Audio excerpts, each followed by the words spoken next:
Patsy Widakuswara has covered the White House for Voice of America since 2018, but has now been banned from doing her job as the Trump administration seeks to dismantle America's international broadcaster. However, she and some colleagues are taking legal action to fight for the existence of VOA and its sister organizations. So, Patsy, maybe you can talk a little bit about the immediate implications around the world. Yeah, I mean, we're starting to hear a lot of anecdotes from our various affiliates. So just to give a little review, VOA broadcasts through 3,500 affiliates around the world, radio, TV, as well as digital. And they are missing us, and that vacuum is being filled by our adversaries, by Russia TV, by CGTN, by Iran, and by extremist organizations such as Al-Qaeda and ISIS, who's broadcasting their message in Afghanistan, Pakistan, and other places. No one is there to push back and tell America's story since VOA has been silenced. And I think that is a really, really crucial question that Americans have to answer.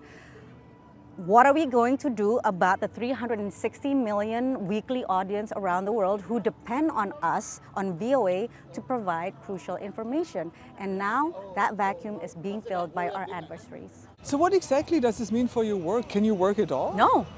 I cannot even go inside the White House because even though my White House pass still works, but then I'm in there on official capacity as a VOA reporter, and I'm not allowed to do that. And this is true worldwide, so your colleagues are not allowed to work?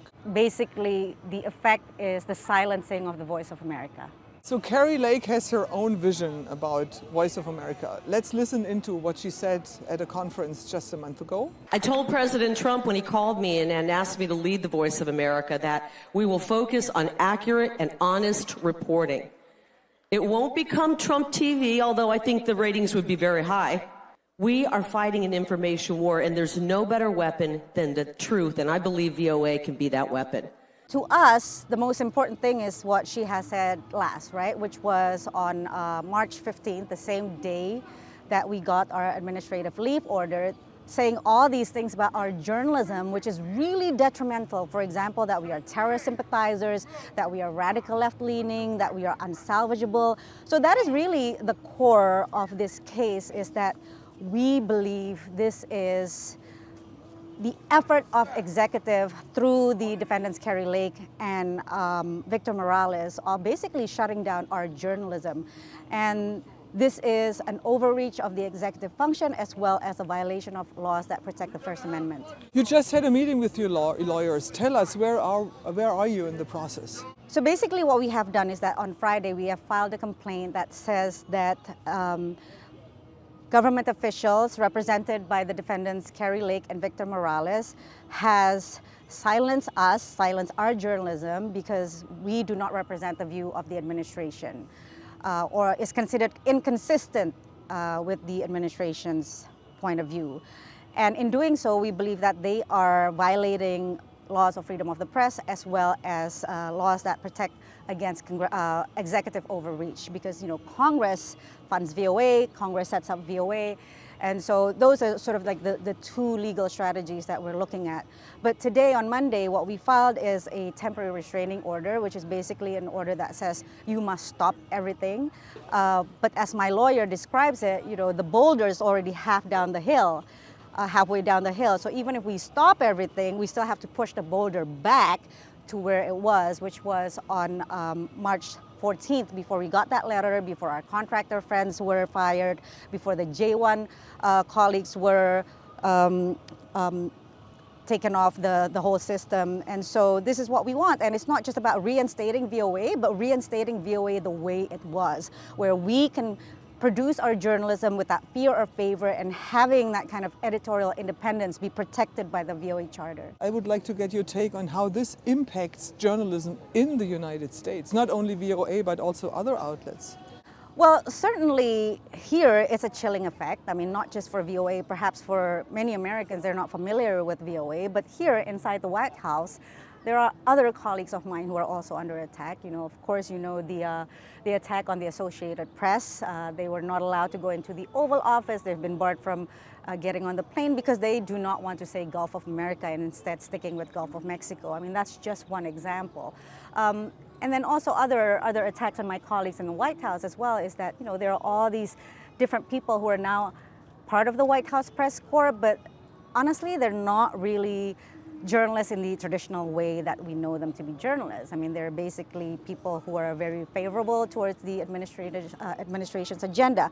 So all of these attacks on journalism, and then also, of course, lawsuits against 60 Minutes, lawsuits against a number of other organizations, ABC News, for example, that's a chilling effect. And so that is a chilling effect in the U.S. And if people still believe that the U.S. is a beacon of democracy and a beacon of freedom of the press, this is going to have an impact worldwide as well. Why is Donald Trump focusing on VOA? You will have to ask Donald Trump that. I am not in his head. But I mean, if you look at the history, he installed somebody as the director of USAGM, our parent company, in his last administration in 2021, and there was lawsuits against that as well in terms of, safeguarding our journalism. And so here we are with Donald Trump appointing Kari Lake to be the VOA director, but then knowing that there's a whole process that she needs to go through, and that includes Senate confirmation by the USAGM CEO and other technical steps. And so what they have done is have Kari Lake be the senior advisor of USAGM, and as such, she is launching all these attacks against VOA. As I mentioned, the March 15th statement about just how horrible we are, how rotten to the core we are, and all these other statements that she's made publicly. And that is something that is really concerning for our journalism and our journalists, particularly the most vulnerable of our colleagues, the J1 people. There's 47 J1 visa holders. These are journalists who are here because they're journalists hired by VOA, including 8 of them who will have to return to really hostile regimes where they will be jailed or worse. Yeah, I read that one of the colleagues, for example, he's reported a lot on LGBTQ plus topics, and he might really end up in prison when he's sent back home, right? Yeah, so in our law case, there are 4 John Does, and these represent the various J1 visa holders or journalists. But there are 8 people who, if they have to leave, if they no longer can hold their J1 status, then they will go back to regimes that are hostile, including Russia, Myanmar, Vietnam, and other places around the world. And don't forget that there are already 10 USAGM journalists in jail right now around the world. We do not want to add more. So Donald Trump is basically sending journalists back to places like Russia and Myanmar. I don't know if that is the intention, but certainly that is the impact of the attacks on VOA, because immediately, if VOA is shuttered, then the J1 visa holders can no longer stay here, and in effect, unless they can stay here through some other immigration efforts or other means, then they have to go home. And yes, they will be very much in danger. I mean, there's certainly efforts to help them right now. We are fundraising for them.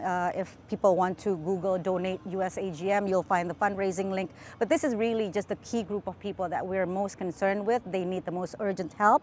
But other than that, there's also contractors who've been working, doing their jobs, and now suddenly, by the end of March, they have no job, no paycheck, no health benefit, including somebody in my team who just gave birth to twins. So these are real people who need real protection and who should be able to be supported just for doing their job and just for being journalists, believing in journalistic principles. Patsy, thank you so much. Thank you, Ines.